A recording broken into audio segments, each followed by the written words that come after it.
네, 여러분의 저녁 파트너 김종석입니다.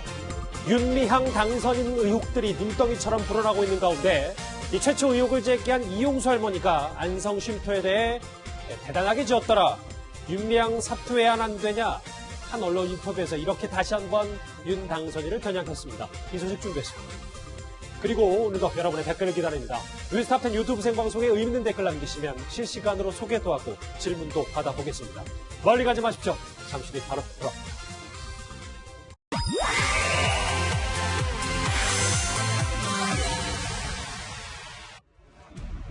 예, 오늘 뉴스탑10은 다시 이 코로나 속보로 시작을 하겠습니다.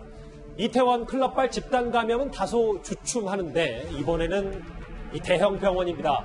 이른바 빅5라고 불리는 삼성 서울병원에서 간호사 4명이 무더기로 확진 판정을 받았습니다. 삼성 서울병원에서 18일과 19일 이틀 동안 흉부외과와 산부인과 수술실에 근무하는 간호사 4명이 코로나19 양성 확진자로 판명됐습니다. 이에 따라 강남과 병원 측은 오늘부터 3일간 삼성 서울병원 본관 3층 수술장을 잠정 폐쇄하기로 결정했습니다. 자가격리자와 검사 대상자는 더 늘어날 것으로 예상됩니다. 검사 대상자 더 늘어날 것이다. 강남구청장의 말입니다. 천은미 교수님, 화면부터 먼저 삼성 서울병원부터 봐야 될 것 같은데 간호사 4명이 무더기로 감염되는데 문제는 뭐 마찬가지겠지만 감염 경로가 불분명하다는 겁니다. 네, 처음에 이제 간호사 한 분이 확진이 되고 검사를 하다 보니까 이제 같은 수술방 간호사인 것 같아요. 3분이 확진이 되셨는데 사실 경로를 알 수는 없습니다. 이분들이 대중교통을 이용했다면 대중교통이나 외부에서 감염됐을 수가 있고요.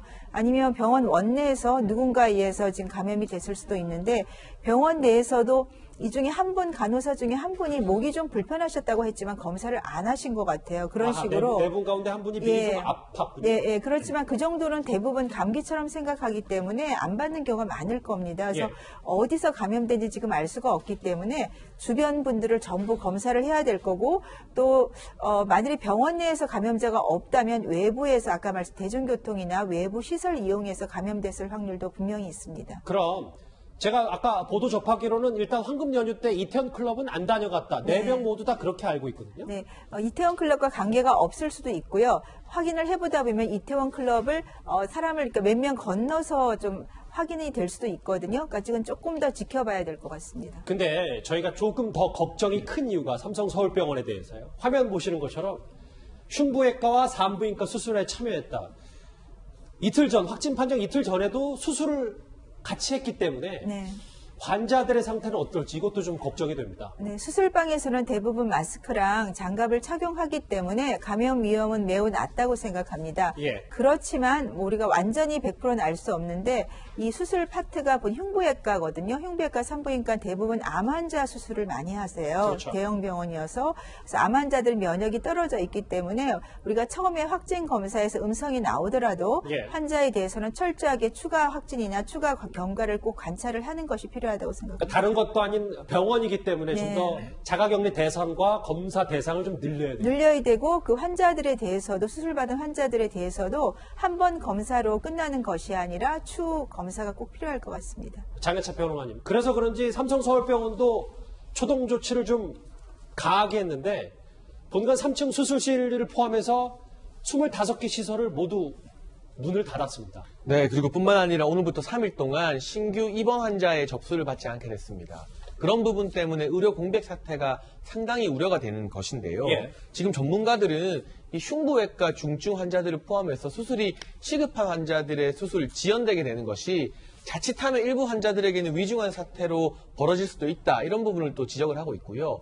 수술실을 방역을 맞춰서 다시 연다 해도 의료진의 공백이 더 우려가 됩니다. 지금 확진자 4명이 나왔지만 실제로 2주 동안 자가격리에 들어가야 되는 의사와 간호사를 합치면 수십 명이 될 겁니다. 그 수십 명의 전문 인력을 당장 대체할 수 없는 상황이기 때문에 수술실 문을 다시 열어도 수술 스케줄이 예전처럼 돌아가는 데는 한참의 시간, 최소 2주의 시간이 걸릴 것이고 이곳에 있는 위중한 환자들 다른 병원으로 전원해서 수술받으면 안 되느냐. 그런데 다른 병원에 가더라도 다시 코로나19 검사를 받아야 되죠. 이런 시간이 딜레이 되는 문제가 있고 지금 현재 서울 시내의 다른 병원들도 수술실이나 이런 상황이 그다지 여유로운 상태가 아니기 때문에 이번 확진으로 인한 의료 공백이 코로나19의 직접 피해는 아니더라도 또 다른 2차적인 간접 피해를 만들어내지 않을까 걱정하는 목소리들이 많았습니다.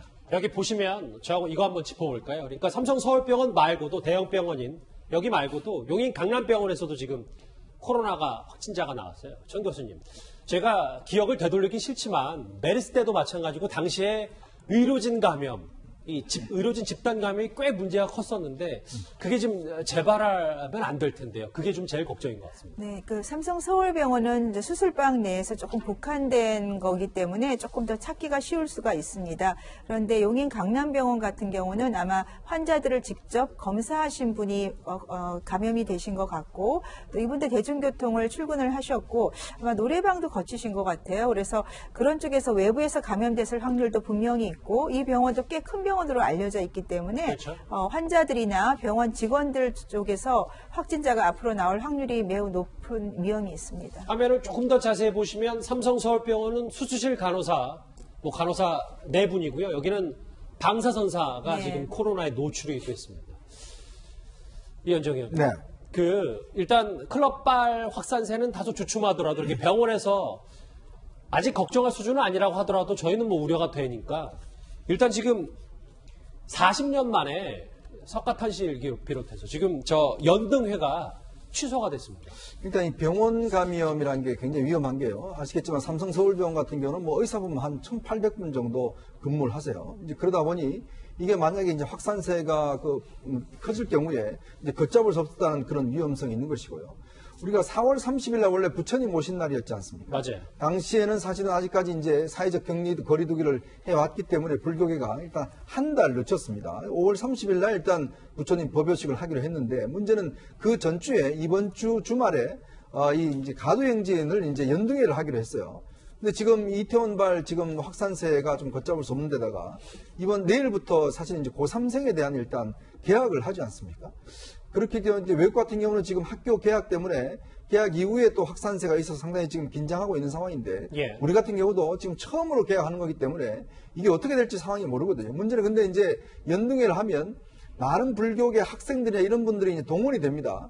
그리고 이제 길거리에서 연등회를 하게 되죠. 그러니까 이게 자칫 어떤 면에서 보면 확산을 위한 어떤 그런 상황이 되기 때문에 불교계도 일단 이런 우려 때문에 연등회를 전격 취소를 했습니다. 이게 연등회 취소된 게 거의 40년 만이라고 하거든요.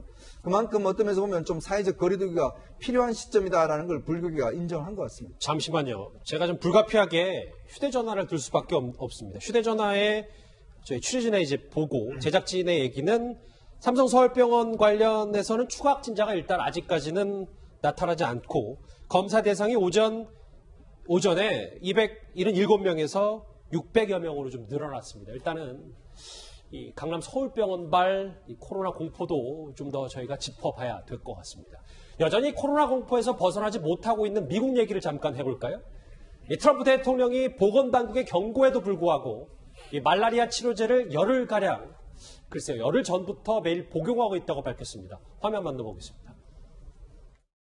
I'm taking it, hydroxychloroquine. A couple of weeks ago, I started taking it. But I think people should be allowed to. 이거는 전문가인 천은배 교수에게 질문을 좀 드려야 될 것 같은데 매일 한 알씩 열흘 정도 매일 복용했다는 게 트럼프 대통령의 설명이에요. 이게 정말 코로나 치료에 도움이 좀 되는 겁니다. 초반에 클로로키닌이랑 하이드록시클로로키닌이 조금 효과가 있을 거라고 보고가 나오다가 얼마 전에 그 연구에서 이 하이드록시클로로킨이나 클로로킨 자체가 말라리아 치료제로 개발이 돼서 안정성이 있다고 생각을 했지만 일부에서는 심장 자체에 큰 부담을 줘서 사망률을 2배 이상 높였다고 보고가 나온 뒤로 더 이상 권고되지 않는 약물로 되어 있습니다. 예. 그런데 트럼프 대통령께서 저렇게 FDA 공인이 아직 안 된 약물을 코로나 예방을 위해서 먹고 있다는 거는 조금 의외의 일이고 조금 부적절한 게 아닌가 생각됩니다. 그러니까 부작용이 있긴 있다는 얘기죠. 부작용이 치명적이기 때문에 권고되지 않는 겁니다. 근데 이제 트럼프 대통령이 내년 초가 되면 부작용 위험이 있는 말라리아 치료제 대신 백신 처방을 받을 수 있을까요? 무슨 얘기냐면요. 미국에서 코로나 백신 임상 실험에서 항체가 형성됐다는 결과가 알려지고 있습니다. 천 교수님, 참가자 45명 모두 항체가 형성됐다. 이게 무슨 얘기입니까? 코로나 백신이 성공했다는 얘기예요? 그 모더나란 그 미국 바이오 기업에서 임상 일상 시험을 했습니다. 임상 전 동물 시험을 패스하고 임상 시험 일상을 했는데 45명이 참가를 했는데 모두 항체는 형성이 됐고요. 그중에 8명에서 중화항체, 즉 바이러스를 공격을 막을 수 있는 8명에서 중화항체가 형성이 됐다는 겁니다. 네. 그리고 6월 정도에 이번 달부터 6월까지 이제 이상 600명 정도 이상이 들어가고 7월부터는 수천에서 수만 정도의 마지막 3상 시험을 통과를 하면 연말이나 연초에 이제 백신이 공급이 될 수 있다. 그렇지만 지금 아직 부작용이라든지 이 예. 항체가 어느 정도 효과가 있는지는 밝혀진 게 아니고 또 하나는 중화항체가 형성이 다 돼야 되는데 중화항체 형성률이 지금 8명밖에 안 되거든요. 잠시만요. 말씀 끌어 죄송한데 제가 예. 좀 어려워서. 예. 중화항체라는 게 무슨 얘기예요? 그러니까 이제 바이러스가 그 인체 세포에 투가 들어갈 때 이제 우리가 수용체를 통해서 들어가는데 그 수용체가 차단을 시키는 막 들어가지 못하게 그 들어온 바이러스를 얘가 차단을 하는 거죠. 중화를 시킨다는 생각을 하시면 됩니다. 그러니까 실제적으로 바이러스 감염을 막을 수 있는 항체를 중화항체라고 하거든요. 근데 그거 자체는 45명이 다 생긴 게 아니기 때문에 네, 그러한 점에서 아직 이거에 대해서 우리가 100% 낙관을 할 수는 없는 거고 또 아직 독성 문제는 일상만 거쳤기 때문에 알 수가 없다는 문제가 있습니다. 그러니까 우리 국민들, 그러니까 대한민국 국민들이 이 백신을 손에 받아들 날은 적어도 1년 넘게는 확실히 걸린다 뭐 이렇게 봐야 그렇죠. 되겠네요. 지금 이 백신뿐 아니라 한 8개 정도 백신을 하고 있는데요. 그거에 대한 결과는 좀 더 기다려야 되고 그렇기 때문에 우리는 개인위생이 지금은 더 철저하게 필요한 시기입니다. 알겠습니다. 마스크 잘 쓰고 손 잘 씻고 이 미국의 모더나 백신 희소식에 오늘 미국 증시까지 급등을 했는데요. 정말 내년 초에는 백신이 출시가 될 수 있을지 저희도 지켜보겠습니다. 오늘 코로나 관련 속보 첫 번째 이슈로 준비했습니다. 다음 주제 본격적으로 저희가 준비한 소식으로 뉴스톱 10 이어갑니다.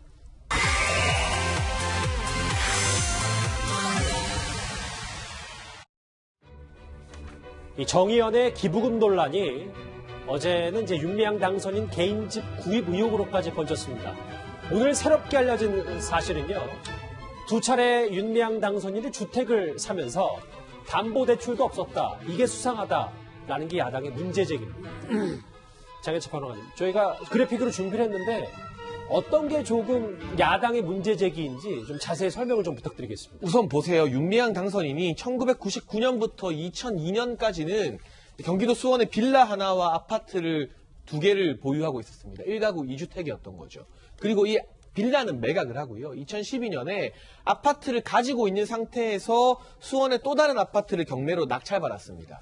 결국 과정에서 저희가 지난 시간에도 짚어드렸지만 이 기존의 아파트 팔기 전에 경매로 먼저 새 아파트 낙찰받은 거거든요. 다시 1가구 2주택자가 됐어요. 그러니까 수년 동안 1가구 2주택을 보유했었는데 문제는 그 과정에서 한 번도 주택담보대출 같은 이 금융권의 대출을 이용하지 않았다는 겁니다. 이게 무슨 뜻이냐? 그럼 집 2채를 살 때 또 이사를 하고 경매를 통해서 집을 갈아탈 때 대출이 필요 없이 현금으로 전액 다 이 용처를 다 해결을 했다는 거죠. 그 말은 현금 보유량이 상당히 많았다는 뜻이고 지금에서야 문재인 정부 들어서 각종 부동산 정책이 강화되면서 대출받기가 굉장히 어려워졌죠. 힘들어졌습니다. 그런데 과거 윤미향 당선인이 1가구 2주택이었던 시대에는 대출받는 게 너무 쉬웠던 시대였어요. 주택담보대출 받는 것도 쉽고 금리도 예금담보대출이나 다른 대출보다 훨씬 더 낮습니다.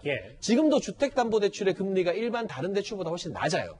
그런데 왜 굳이 대출을 안 받고 이렇게 1가구 2주택을 유지했느냐, 집을 갈아탔느냐. 결국 어디선가 그만한 현금이 많이 나왔기 때문에 대출을 받을 필요가 없었던 게 아니냐는 게 야당의 의혹이고요. 그럼 그 현금은 대체 어디서 나온 것이냐. 과연 남편의 형사보상금은 딸 유학비로 썼고 나머지 현금은 그럼 어디서 나온 것이냐. 월 1년 연봉이 2,500만 원 정도로 계산이 되는데 뭔가 이 후원금을 다른 식으로 유용한 것이 아니냐는 그런 의혹까지도 제기할 수 있는 상황으로 보여집니다. 결국 주택담보대출 없이요. 그리 경제력이 좋지 못하다던 윤미향 당선인이 어떻게 현금으로 집을 샀느냐. 핵심은 이걸로 모아지고 있습니다. 8년 전 그러니까 수원의 2억 원대 아파트를 경매로 낙찰하는 과정에서 전액 현금을 어디서 구했냐는 의혹 제기에 윤미향 당선인 반나절 만에 말을 바꿨습니다. 지금 살고 있는 아파트를 경매로 사기 위해서 전에 살던 아파트를 팔았어요. 그러니까 그건 다 나타나 있죠. 그리고 당연히 법무사 등등 등기하면서도 그 과정이 다 드러나 있고요. 저희 그때 당시 아파트 매매 영수증까지도 다 갖고 있는 그 그런 부분은 문제 상황입니다. 없다. 들으신 것처럼 어제 오전에는 영수증까지 갖고 있다고 했었는데 정기업금 3개를 팔고 가족에게 빌려서 2억 원대의 낙찰 받았다라고 말을 바꿨는데 뭐 기억에 오류가 있었으니까 말을 바꿀 수 있는데 여기서도 또 여러 가지 허점이 있습니까?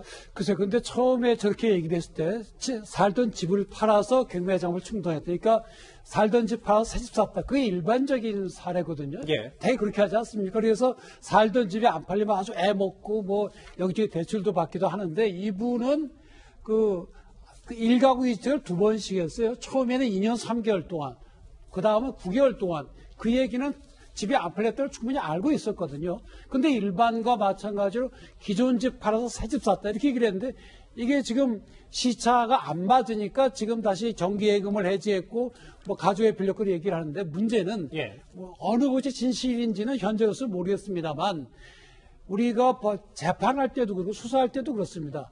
이게 진실인지 아닌지 우리가 간해보는 그 자가 뭔가 하면 진술이 일관성이 있는지 없는지 그게 제일 중요하거든요. 네. 근데 저렇게 말이 자주 바뀌면 저 말은 선뜻 믿기가 좀 어렵게 되는 그런 문제가 있죠. 물론 더 조사해 봐야 되겠지만 저렇게 정기예금을 해제했고 뭐 빚을 빌리고 뭐 어쩌고 했다는 거는 쉽게 우리가 인정하기가 좀 어렵습니다. 저 말만 봐가지고. 그러니까 일관된 진술이 아니기 때문에 뭔가 여론이든 뭐 집권 여당의 입장에서도 그렇습니다. 뭔가 선뜻 받아들이기는 어렵다. 그렇습니다. 예.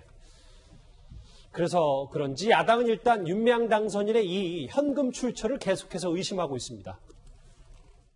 윤 당선인 같은 경우는 새로 경매로 취득한 아파트에도 건재당이 일체 설정된 게 없고 또 전에 살던 집도 건재당이 일체 설정된 게 없습니다. 이거는 무슨 의미냐 하면은 이분이 현금을 충분히 동원할 수 있다는 겁니다. 현금이 여유있게 있으니까 은행으로부터 돈 빌리거나 이런 일 없이도 충분히 이제 그 부동산 대금을 다 납입을 할 수 있는 거죠. 이런 돈들이 다른 데서 흘러나왔을 가능성이 있지 않느냐. 개인 계좌에서 나갔으니까 어떻게 썼는지 아무도 지금 알 수가 없는 거죠. 이현정 의원, 네. 그럼 제 가정이 맞나 보세요. 그러니까 곽상도 의원, 야당의 주장은 결국 기부금도 개인 계좌로 받았기 때문에 정의연 그리고 위안부 피할머니들을 위해서 기부한 돈이 결국 윤미향 당선인 집산에 쓰였다. 이게 지금 야당의 주장인 겁니까? 그러니까 이제 그런 의혹을 제기를 하는 거죠. 왜냐하면 지금 정황상 볼 때 사실은 이제 어떤 우리 조그마한 단체든지 큰 단체든지 간에 어떤 뭐 돈을 모금할 때는 그 단체 이름으로 계좌를 개설합니다. 그래야지만이 돈 자체 관리가 되지 않겠습니까? 저도 뭐 여러 가지 모임을 하고 있지만 제 이름으로 계좌를 개설할 경우에 회원들이 용납하지는 않아요. 왜 당신 이름을 하느냐? 당연히 문제되게 하겠죠. 왜냐하면 이게 내 돈과 다른 사람 돈이 섞여서 관리가 되면 이게 돈 관리가 안 되지 않습니까? 근데 저는 참 이상한 게 지금 윤미향 당선인이 정대협 그 이사장을 꽤 오랫동안 했는데요. 지금 정의영 연대 이사장도 했고 근데 뭔가 일이 있을 때마다 꼭 개인 계좌로 해요.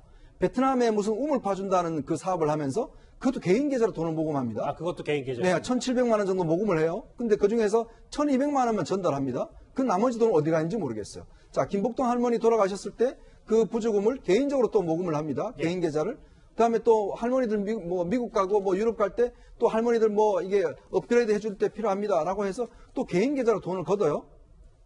자, 그러면 지금 오늘 나온 일부 보도에 따르면 실제 미국 가셨을 때 그때 이제 예를 들어서 뭐 그 비용이 필요하다 해서 개인적으로 모금을 했는데. 아, 체류비요? 그렇죠. 체류비가 필요하다 했는데 문제는 그쪽에 계신 교포분들이 아니 할머니 오셨을 때 우리가 다 돈을 다 댔다. 또 이렇게 또 증언을 하고 계세요. 자, 그러면 그 돈은 어디 갔냐는 이야기예요. 왜냐하면 그 돈이란 게 개인 계좌로 들어갔기 때문에 아무도 알지 못합니다. 네. 만약 이게 공식 계좌 들어갔다면 당연히 회계 처리가 되겠죠. 더군다나 또 이게 1,000만 원 이상 모금할 경우는 기부금법에 따라서 실제로 신고를 해야 됩니다. 근데 1,000만 원 이상 모금을 했는데도 신고도 하지 않았어요. 그리고 또 실제로 이게 어디 갔는지도 모릅니다. 자, 그게 한두 건이 아니에요.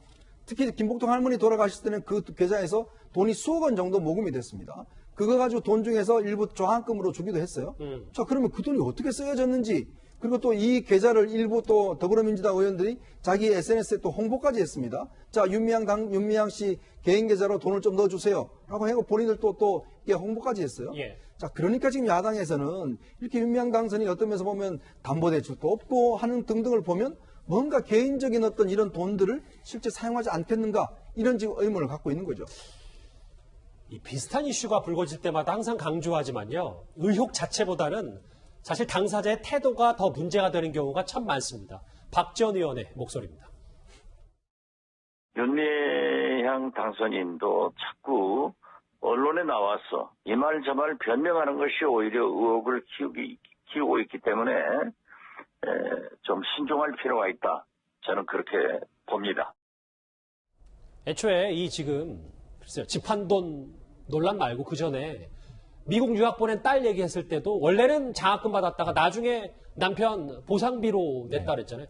이게 입장을 바뀌면서 뭔가 본인 스스로가 좀 더 입지가 좁아지는 느낌도 좀 드는데요. 그렇죠. 그러니까 일반인들이 볼 때는 사실은 말을 바꾸게 되면 그 말의 신빙성이 떨어지는 거예요. 그러니까 얘기하기 전에는 반드시 다 확인하고 정확한 사실을 가지고 얘기를 해야 됩니다. 그렇지 않으면 본인이 한 말을 나중에 뒤집게 되면요. 본인이 했던 첫 번째 말에 대한 신빙성이 떨어지게 되고 본인이 해명하는 과정에 있어서 계속 의혹이 더 커질 수밖에 없어요. 그래서 윤미향 당선인은 본인이 어떤 해명을 하기 전에는 모든 걸 확인하고 기억을 다 더듬어서 자료를 가지고서 해명을 해야지 그렇지 않고 저렇게 그냥 단발적으로 어떤 문제가 발생하고 의혹이 발생하면 해명하고 나중에 또 그 문제가 또 되면 또 반박하고 또 다른 말을 하고 이렇게 돼버리면요. 윤미향 당선인의 신뢰성 엄청나게 떨어질 수밖에 없어요. 그래서 지금의 이런 대응 자체가 사실은 문제가 될 수 있어요. 그래서 저는 조언을 하자면 윤미향 당선인이 정말 모든 게 사실이라고 하면 그 사실관계를 확인하고 자료 가지고 그리고 얘기를 해야 돼요. 그래야 반박이 안 오지 않겠어요? 그런데 지금 뭐 집 문제도 그렇고 딸 문제도 그렇고 이렇게 반박이 계속 나온다고 하는 것은 그 해명이 정확하지 않다고는 다른 증거들이 또 나오는 거잖아요. 이렇게 되면 본인이 나중에 얘기하는 것도 신뢰성이 무너지기 때문에 이런 해명이 자꾸 바뀌는 거 이런 부분이 결국 윤미향 당선인에 대한 신뢰도를 떨어뜨리는 요인으로 작용한다고 볼 수 있죠. 윤미향 당선인 개인 집 의혹 짚어봤고요. 이제 다음은 가장 뜨거운 이슈인 안성 쉼터 얘기로 넘어가 보도록 하겠습니다.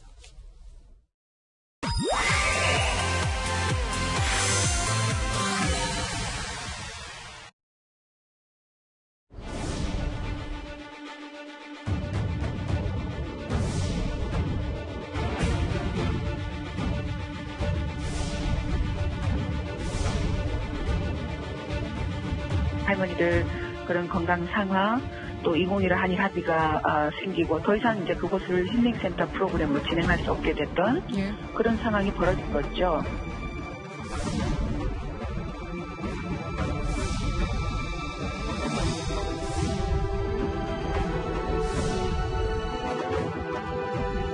그런데 공동모금회가 경기 지역도 괜찮다라는 의견을 주셨어요. 힐링센터를 매입했을 때 공동모금회도 현대중공업도 마음에 들어했고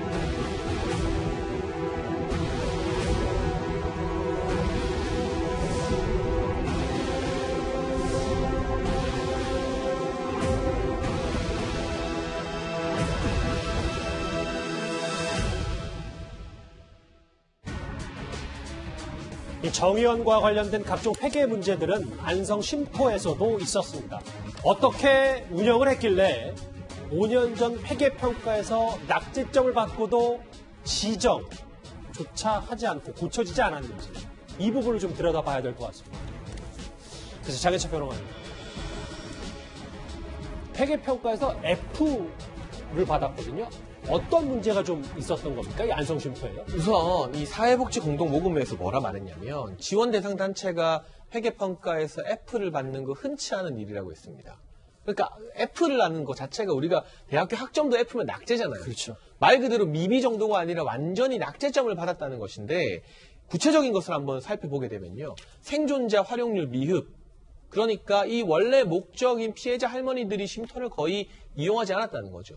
프로그램 실적 미흡, 이 쉼터에서 이런저런 치유 프로그램을 진행한다고 밝혔지만 거의 진행된 프로그램이 없다는 거죠. 예산 변경 절차 미준수, 이게 회계와 관련된 것이고요. 증빙 서류 미비도 마찬가지인데 이 현대중공업으로 받은 기부금을 어떤 식으로 사용하고 원래 당초보다 변경하고 지역도 바꾸고 하는 부분에 있어서 절차나 증빙 서류들이 제대로 갖춰져 있지 않다는 겁니다.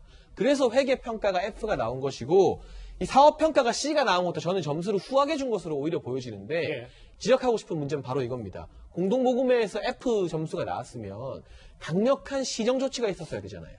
해당 단체에 대한 강력한 제재가 있어야 되는데 그런 부분이 전혀 없었다는 게 참 의아한 대목입니다. 그 부분이에요, 정 변호사님. 제가 오늘 좀 제일 눈여겨봤던 부분이 F 확정을 받았으면 뭔가 시정되고 좀 고쳐지고 나아져야 되는데 바로 공동기금 모금회를 통해서 돈을 받고 10억 기부금을. 그런데 시설을 매각하고 사업을 중단하겠다고 돌연 얘기를 했거든요. 저희가 이거 어떻게 해석해야 됩니까? 그러니까 저게 이제 문제가 F 받은 것이 회계평가에서 F를 받은 거거든요. 영수증도 없고 아무것도 없고 하니까. 그래서 이제 공동모금회에서는 시정을 해라. 이렇게 얘기를 했는데, 우린 시정 안 하고 돈 반납하겠다. 이렇게 된 겁니다. 근데 여기서 또 의혹이 생기는 겁니다. 그러면 그러면 시정이 불가능한 그런 회계 문제점이냐는 그런 또 의심이 또 드는 거죠. 그러니까 공동모금회 시정해라 그러면 자기들이 영수증도 뭐고 뭐쩌고 했고 맞춰야 되는데 못 맞춘 것이 아니냐. 그래서 지금 야당이 주장하는 것처럼 뭔가 사적으로 이용한 그런 문제가 있는 거 아니냐. 살 때도 비싸게 샀고 그런 점에서 저런 그 과정 자체가 또 하나의 의혹을 또 불러일으키는 그런 문제가 있는 거죠. 정 변호사님 개인적으로 보셨을 땐 이게 무슨 뭐 아마추어처럼 구멍이 숭숭 뚫린 게 아니라 뭔가 준비된 여러 가지 것들이 있다 이렇게 보시는 거예요? 그런 시정 조치에 따르면 되거든요. 공동모금회가 무슨 뭐 일반 특별한 감사를 하는 것이 아니라 자기들의 돈을 지원해 줬으니까 돈이 제대로 돌아가고 있는지 그렇죠. 보는 거 아닙니까? 수사하는 것도 아니고.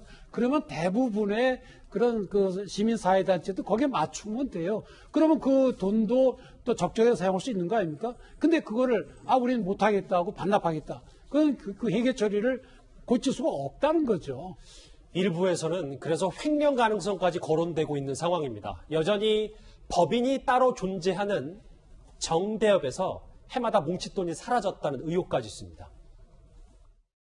정의연 공시 같은 경우에는 앞에 월별 지출 금액의 합계와 뒤에 항목별 지출액의 합계 이게 이제 일치해야 되는데 그렇지 못하다든가 뭐 그 금액 차이가 이제 심지어는 2억, 3억 이렇게 나다 보니까 아무래도 좀 이거 가지고 투명하다 이렇게 말할 수는 전혀 없었고요.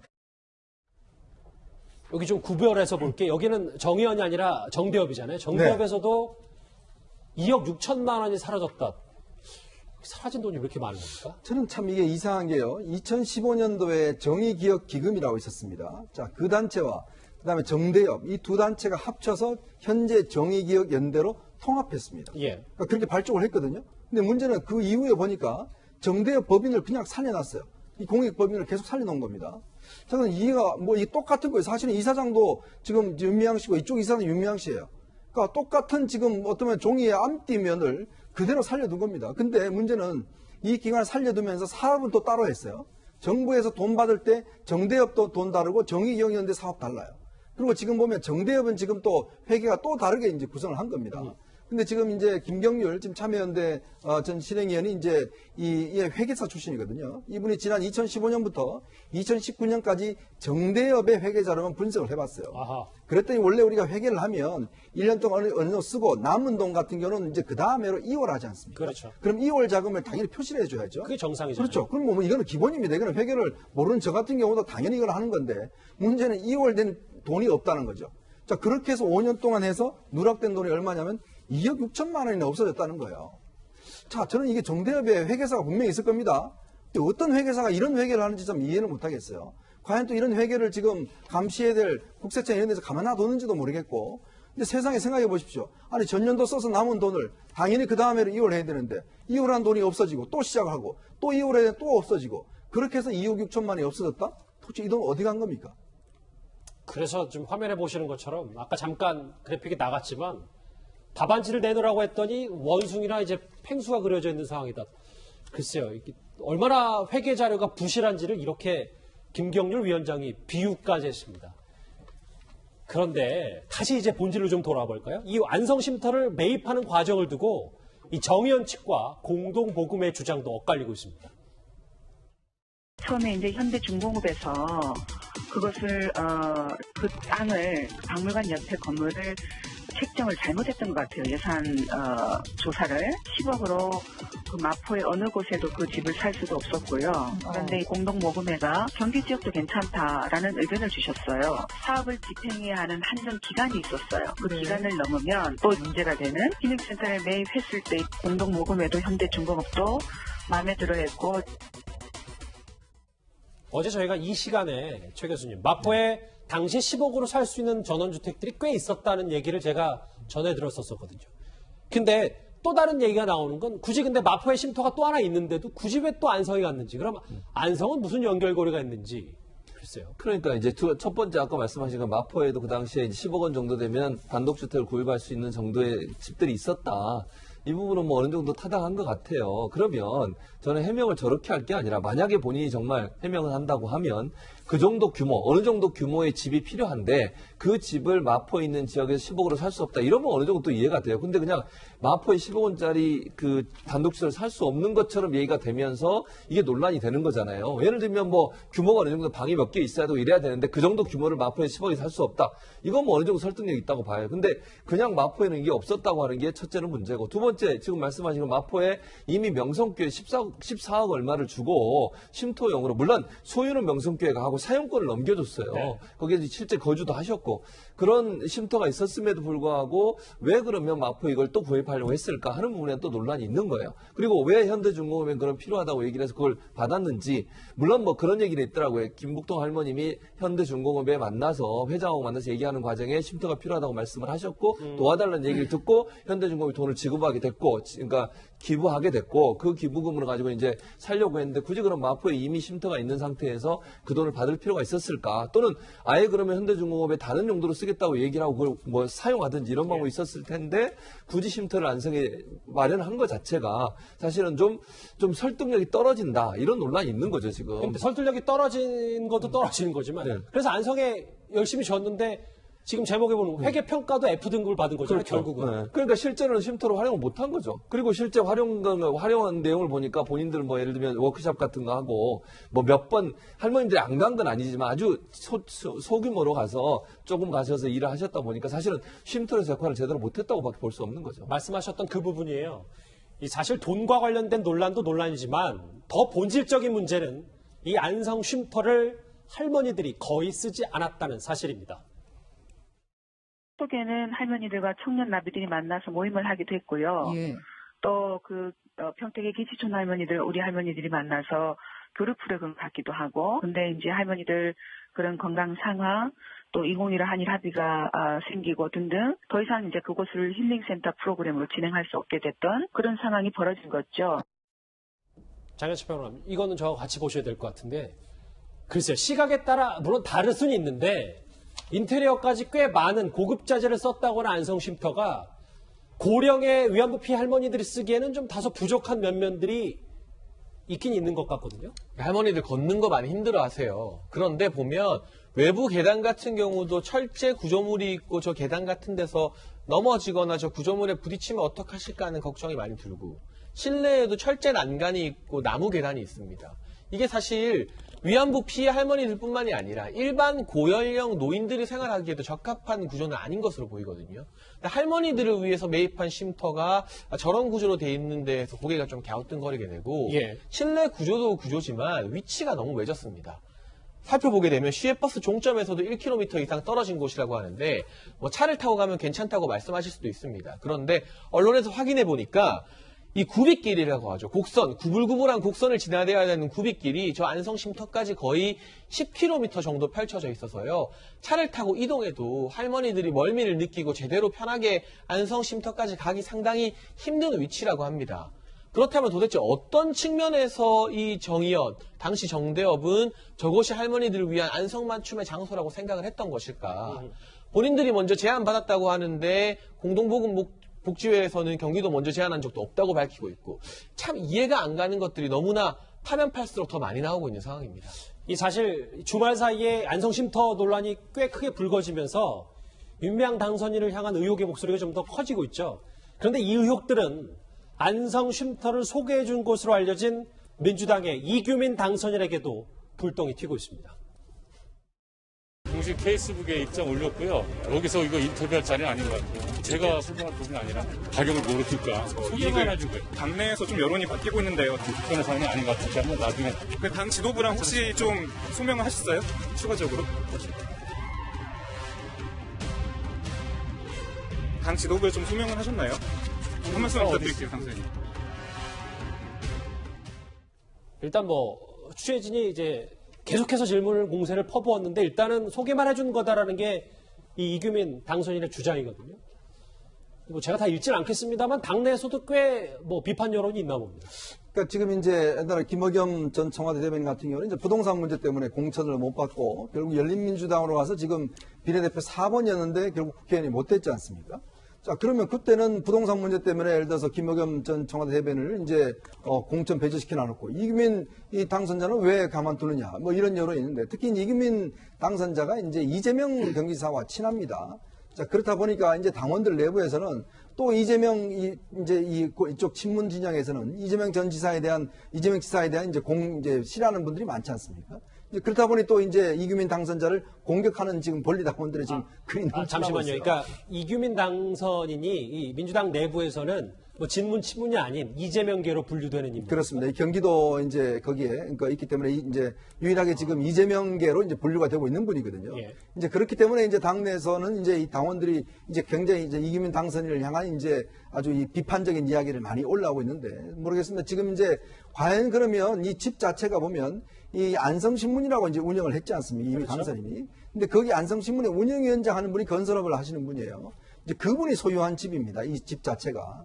자, 그렇기 때문에 뭔가 이게 이제 또 이규민 당선인이 윤미향 당선인과도 잘 알고 또 윤미향 남편과도 꽤 오랫동안 같이 운동을 했던 사람입니다. 이제 그러다 보니까 뭔가 이분들 간에 어떤 연결고리가 있지 않는가 이런 지금 의혹들이 일고 있는 겁니다. 이규민 당선인으로 확산되는 의혹 진짜 짚어봐야 할 논란은 이겁니다. 방송인 김재동 씨 1,500만 원 강연료 얘기입니다. 정 변호사님. 네. 어떤 연유로 언론 보도에 따르면 이규민 당선인이 다소 무리해서 1,500만 원의 강연료를 마치려 기부금을 걷었다는데 조금 더 내막을 좀 설명해 주실까요? 그러니까 그 2017년도에 김재동 씨를 안성 역사 강연에 강연자로 초청을 했다는 겁니다. 근데 그 비용이 1,500만 원 정도가 들어가는데 문제는 그 당시 이규민 당선인이 그 안성의 소녀상 건립 추진위원회 아마 그 대표로 맡고 있었던 모양이에요. 그래서 그 당시에 71차례의 거리모금을 통해 돈을 모아놨는데 이규민 당선인이 그 돈을 그 김재동의 강연비로 쓰자. 김재동 씨의. 그렇습니다. 그러니까 거기 대해서 반대를 하니 우선 700만 원 그걸 쓰고 또 800만 원을 별도로 또 걷어서 주자. 그래서 1,500번을 맞췄다는 거거든요. 그러면서 내가 책임지겠다고 얘기를 했는데 우선 잘 아시다시피 돈을 모으려고 하면은 기부금법에 따라서 등록을 해야 됩니다. 그리고 등록하지 않거나 또는 등록한 그 목적 외에 다른 용도로 사용을 하면 3년 이하의 징역 또는 3천만 원 이하의 벌금에 처하도록 되어 있거든요. 이게 법적으로 좀 문제의 소지가 그렇습니다. 있다는 말입니까? 그러니까 이제 이규민 당선이 만약에 그 당시에 소녀상 건립 기금으로 모집한 돈 중에서 700만 원을 김재동 씨에 대한 강연비로 썼다고 한다면 모집한 그 목적 외에 다른 용도 쓴 거 아닙니까? 그럼 명백하게 기부금법 위반이 되고 여기에 따라서 자기가 책임지겠다 했으니까 이 법에 따라서 3년 이하의 징역 또는 3천만 원의 벌금을 받을 수밖에 없는 거죠. 한 번만 다시 곱씹어 볼게요. 그러니까 강연을 한 김재동 씨는 이것과 상관이 없는 일이고 그렇습니다. 나중에 1,500만 원 다시 기부했다는 얘기도 있으니까. 그런데 어쨌든 용처와 관계없이 기부금을 걷었다면 이게 이규민 당선인도 수사 대상이란 말씀이십니까? 우선 기부금을 모집하려면 그 목적에 맞는 용도에 써야 되거든요. 우선 등록을 해야 돼요. 근데 지금 소녀상 건립한다고 돈을 모아놓고 그걸 김재동 씨에 대한 강연비로 썼잖아요. 다른 용도에 썼잖아요. 그럼 그거 자체가 처벌받도록 돼 있거든요. 이게 지금 안성 쉼터 논란에서 글쎄요. 처벌받아야죠. 만약에 그렇다고 한다면. 이규민 당선인의 어쨌든 기부금 논란으로까지 번진 거네요. 그러면. 알겠습니다. 지금 글쎄요. 제가 그 뉴스탑10 시작하면서 윤미향 당선 관련해서 의혹을 도대체 몇 가지를 제가 짚어봤는지는 헤아릴 수 없을 정도로 많은데요. 이제 결국은 여의도 정치권이 해결해야 될 순간이 좀 조금씩 오는 것 같습니다. 다음 주에 바로 만나봅니다.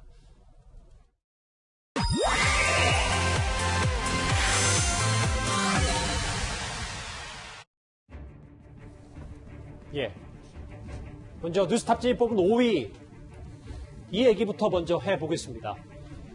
윤미향 당선인은 지속적으로 사퇴할 생각이 없다고 선을 긋고 있기 때문에요. 결국 키를 지게 된 건 민주당 지도부일 겁니다. 고심이 깊을 수밖에 없겠죠. 그런데 오늘 송영길 의원의 한마디가 의미심장합니다. 같이 들어보겠습니다.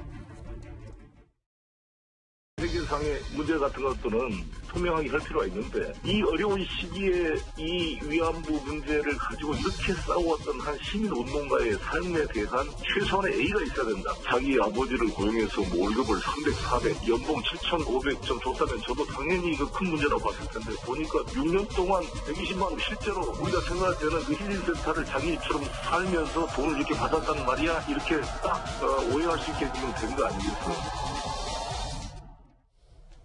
이현종 의원님. 그러니까 송 의원 얘기는 이게 지금 뭐 5, 6년을 모아서 7천만 원으로 보니까 많아 보이는 거지 그렇게 많은 돈이 아니다라는 설명입니까? 참 송영길 의원의 제 말에 정말 동의할 수 없는 상황입니다. 이분이 인천시장도 하고 또 지금 뭐 앞으로 차기 민주당 대표를 지금 하려고 하는 분이거든요. 근데 윤미향 당선인한테 예의를 갖추라고 이야기를 하는데 제가 그럼 뭐 무릎이라 꿇고 이야기를 할까요? 예의를 갖추라고 이야기하는 게 더군다나 7,850만 원이 작은 돈이기 때문에 괜찮다라고 하는 저는 그 생각에 정말 동의할 수가 없습니다. 자 보면요. 이건 어떤 면에서 보면 국회의원들 지금 예를 들어서 그럼 국회의원들이 자기 자녀들, 자기 친척들 그거 데리고 와서 인턴 시키고 해서 돈 얼마 주면 괜찮습니까? 그거 할 수 있어요? 이게 어떤 면에서 공적인 것과 사적인 것 구분해야 되지 않습니까? 그리고 또 이 단체가 뭡니까? 기본적으로 기부금으로 운영되는 단체 아니겠습니까? 국가보조금과 기부금 운영되는 단체인데 자 기부금 현대중공업부터 10억 원 받아서 거기에 돈 쓰면 3억 원이나 지금 손해보고 지금 판 거 아니겠습니까?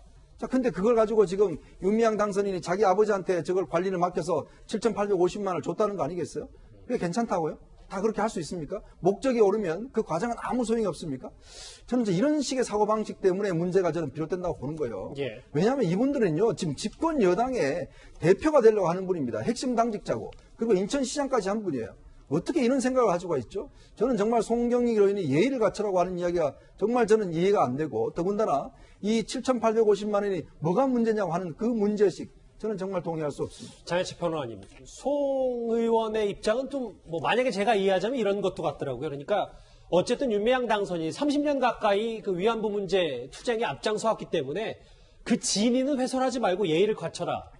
이런 의지도 좀 엿보이는 것 같아요. 그런데 지금 여러 할머니들의 증언이나 문제 제기도 저희가 소개를 해드렸잖아요. 이걸 보게 되면 이 정의연, 과거의 정대협의 활동 전체를 우리가 부정하자는 것은 아니지만 일부 활동인, 윤미향 당선인이나 일부 활동 과정에서 할머니들의 진이나 할머니들을 돕는 것과는 무관하게 이게 조직이라는 게 한번 구성이 되면 그 조직 자체의 생존이 지상 과제가 되어가는 측면이 있습니다. 그런 부분에서 정의연과 정대협의 활동이 변질된 게 아니냐는 그런 비판은 합리적인 문제 제기나 비판을 충분히 저는 할 수 있다고 보고 그것이 이 위안부 할머니들의 피해 사실을 세계에 알리고 증명하는 이 정의연, 정대연의 원래 취지 활동과는 배치될 게 전혀 없다고 보여지거든요. 그런 측면에서 송영길 의원이 윤미향 당선인에게 예의를 갖추라고 하는 것은 저는 대단히 부적절한 발언이었다고 보고 오히려 이 수많은 의혹 제기에서 지금 해야 될 것은 윤미향 당선인이나 현재 정의연에서 기자회견을 했던 이나영 이사장이나 다른 수많은 임원들이 피해 할머니들, 이용수 할머니나 다른 할머니들에 대해서 예의를 갖추는 게 먼저이지 않을까 하는 생각이 많이 듭니다. 이 원내대표가 되자마자 윤미향 의혹이라는 큰 파도를 만난 김태년 신임 원내대표. 그런데 기류가 좀 바뀐 것 같습니다. 기부금 논란으로 지난 30년간 역사와 정의를 바로 세우기 위해 헌신해온 정의경 연대의 활동이 부정되어서는 안 됩니다. 다음에 정식으로 안성 쉼터 문제까지 불거졌는데 글쎄요, 김태년 원내대표 되자마자 여러 가지 곤혹스럽고 하고 있습니다. 근데 최 교수님, 저는 이 부분을 같이 짚어보고 싶거든요.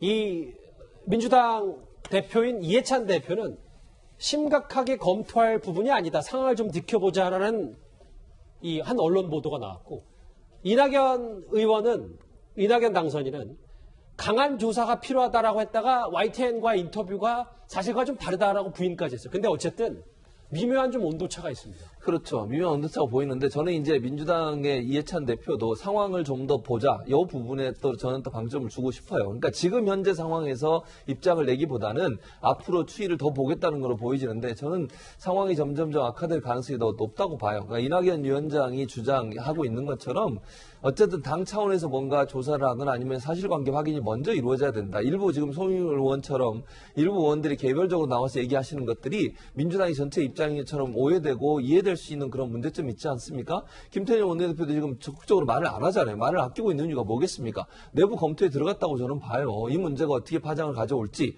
또 실제 여러 가지 논란들이 일고 있는 이 논란에 대해서 사실관계 확인해 봐야 되잖아요. 그러니까 조만간 결론이 난단 말씀입니다. 저는 그렇게 봐요. 어떤 형태로는 결론이 날 텐데 지금 상황이 그렇게 녹록치 않은 건 분명해요. 저는 송영길 의원의 저렇게 말씀하신 물론 뭐 이해는 돼요. 그러니까 전반적으로 저는 송영길 의원의 말에 동의하는 부분은 원래 윤미향 씨가 열심히 노력하고 했던 부분, 그 부분까지 부정할 필요는 없다는 생각이 들어요. 그건 뭐 인정해야 된다고 봐요. 예의를 지켜라는 말이죠. 그렇죠, 그렇죠. 그런데 그렇다 하더라도 그분이 만약의 경우에 저는 아직 모르겠습니다만 뭐 횡령을 했거나 예컨대 아직 뭐 결론이 나니까 아무도 그건 단정적으로 얘기할 수 없는 상황인데 제대로 그 관리를 안 했거나 돈을 잘못 썼거나 이랬다면 그 부분에서는 또 얘기를 해야 되는 거죠. 그 두 가지는 다른 문제라고 저는 생각을 해요. 근데 저게 마치 저렇게 듣기에 따라서는 윤미향 당선인을 옹호하는 듯한 들리는 말이 되기 때문에 저런 말은 삼가하는 게 좋다고 저는 생각을 합니다. 그래서 민주당 입장도 제가 볼 때는 많이 선회됐다고 봐요. 초창기에 윤미향 당선인에 있었던 공격을 예를 들면 그 정의기억연대에 대한 전체적인 공격으로 봤다고 하면 이제는 이게 개인적인 문제로 집중해서 보는 쪽으로 가야 된다고 보고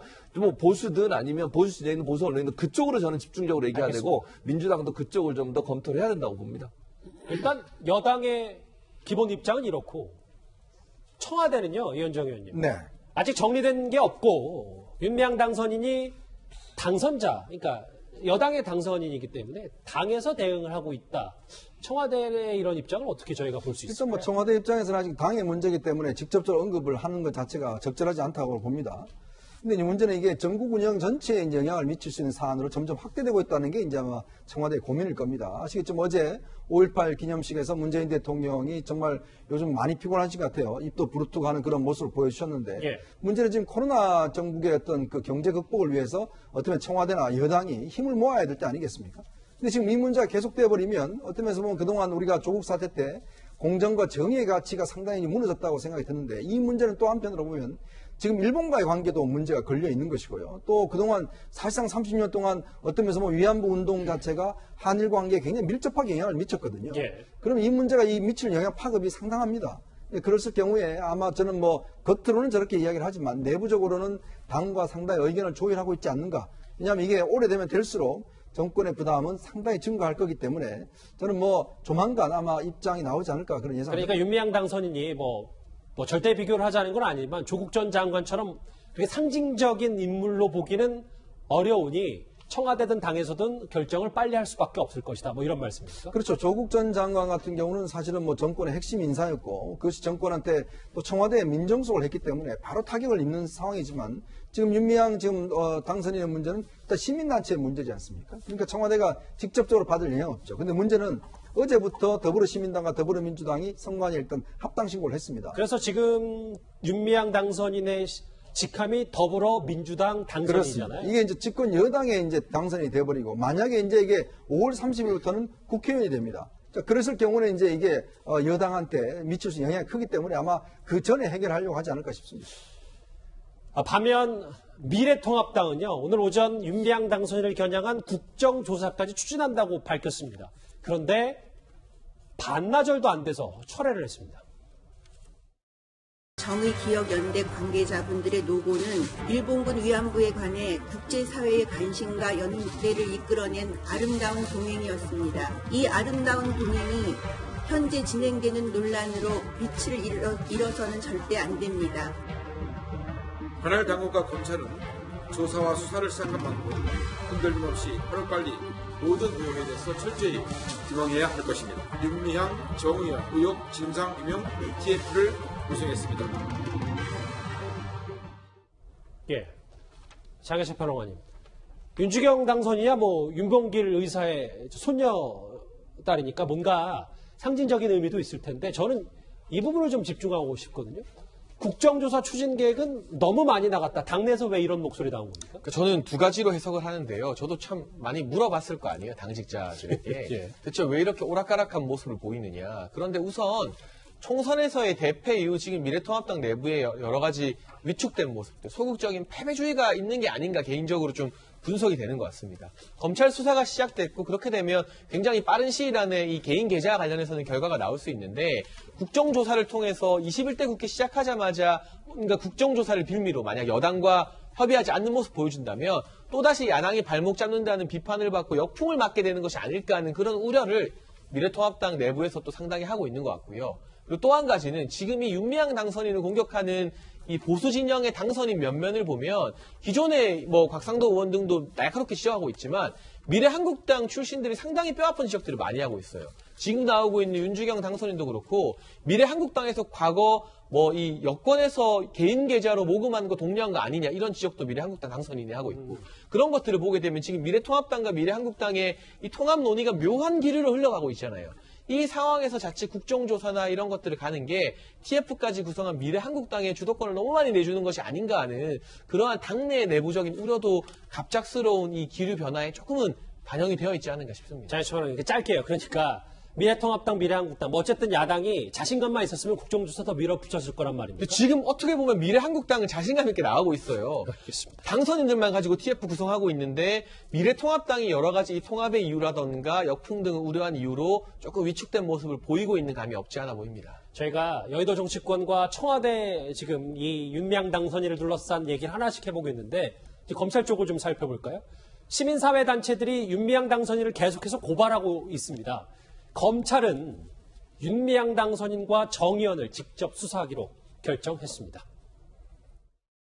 무조건 친일적 공세라고만 그것을 단정하기는 어렵어서 당에서 본인의 소명, 해명 그리고 검찰 수사만을 기다리기에는 아마 어려운 상태로 갈 수도 있다.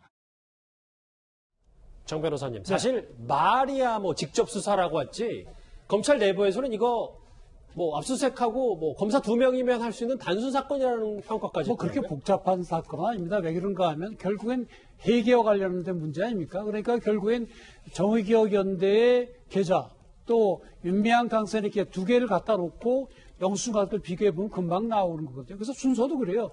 우선 기부금을 모집했지 않습니까? 기부금 모집할 때 거짓말로 모집해서는 사기가 되는 거고요. 예를 들어서 뭐 미국에 출장 가는데 도와달라. 그런 마음이 없이 했으면 사기가 되는 거고요. 그 다음에 또 개인 명의로 받았잖아요. 그것이 기부금법 모집법 위반이 될 수가 있고, 그 사용함에 있어서 개인적으로 썼다.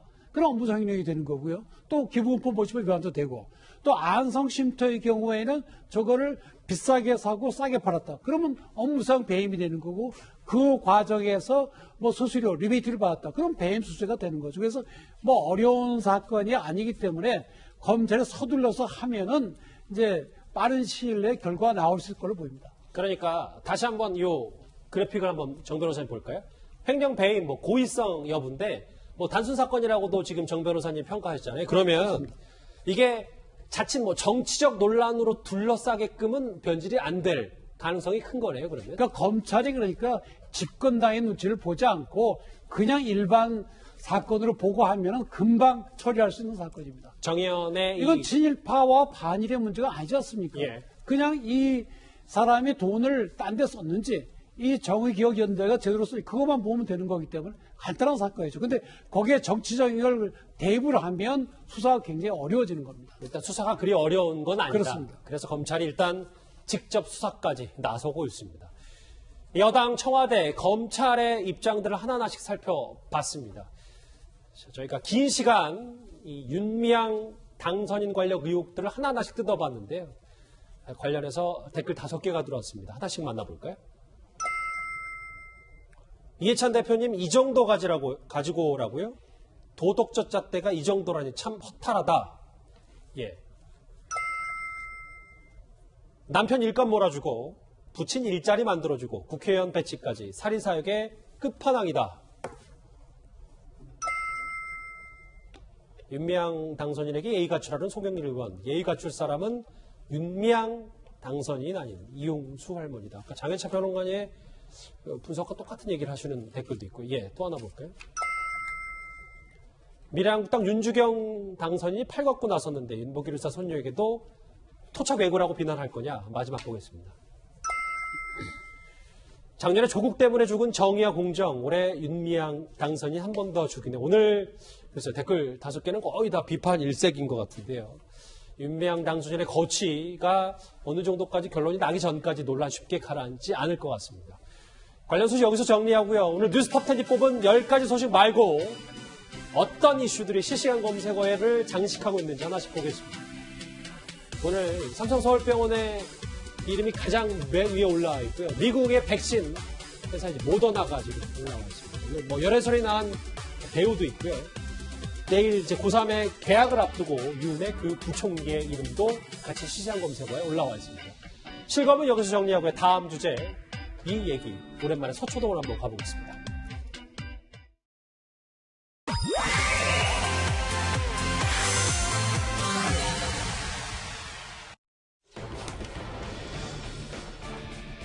글쎄 흥미로운 제목인데요.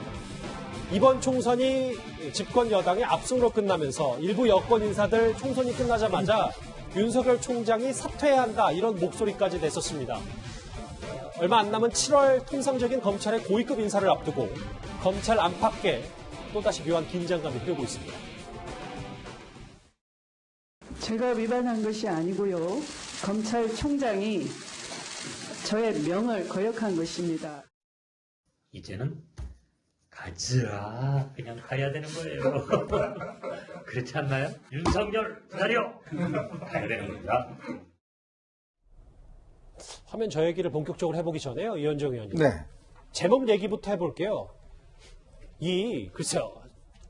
작년부터 올해까지 서초동을 가장 장식했던 인물 3명이 만날 뻔했던 겁니까?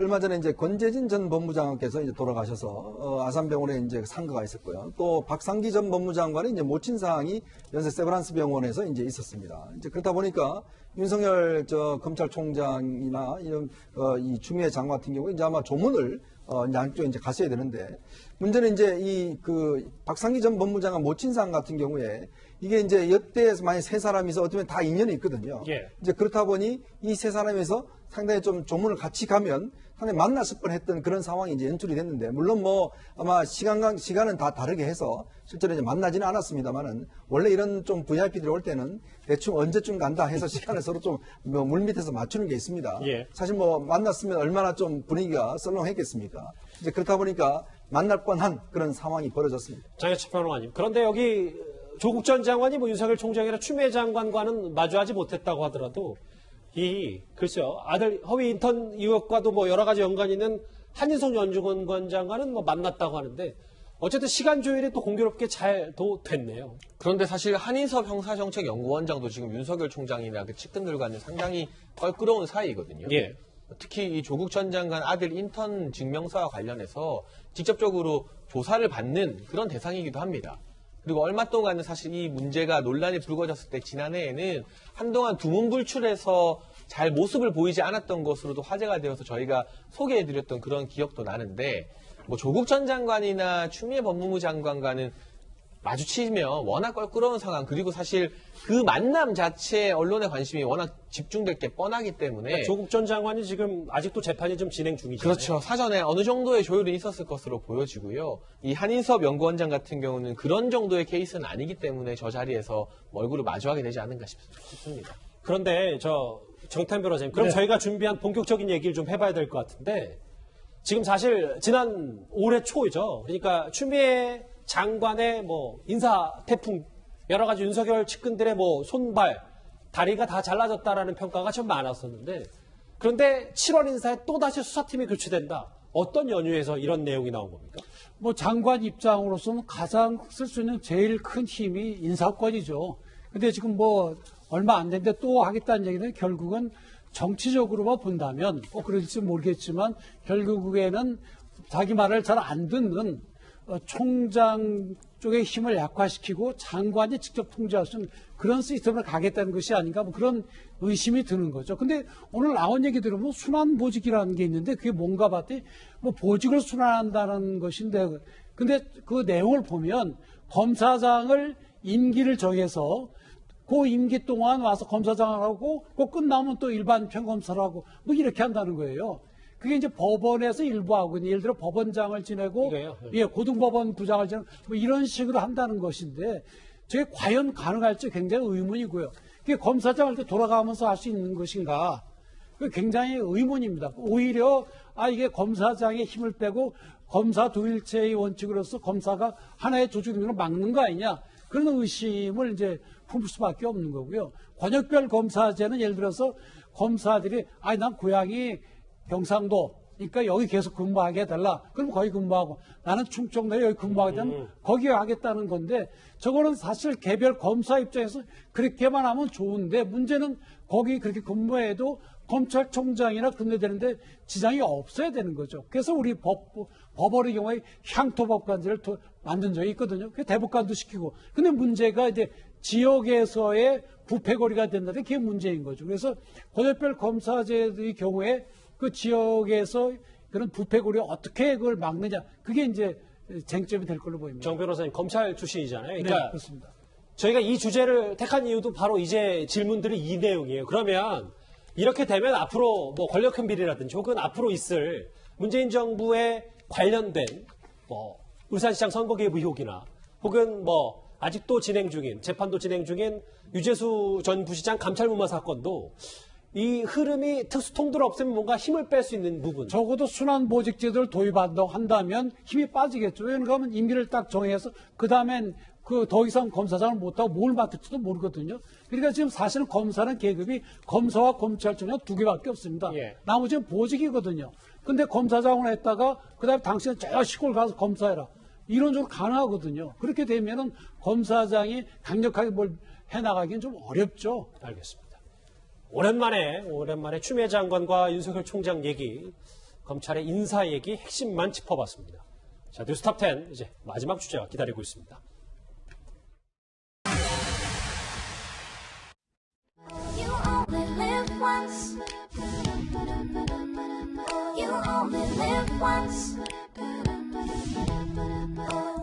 언젠가 한 번쯤은 보고 싶었어. 계획 없이 떠나는 여행 반복되는 하루들이 지겨워져서 화요일 뉴스탑10 준비한 소식은 여기까지입니다. 여러분 고맙습니다.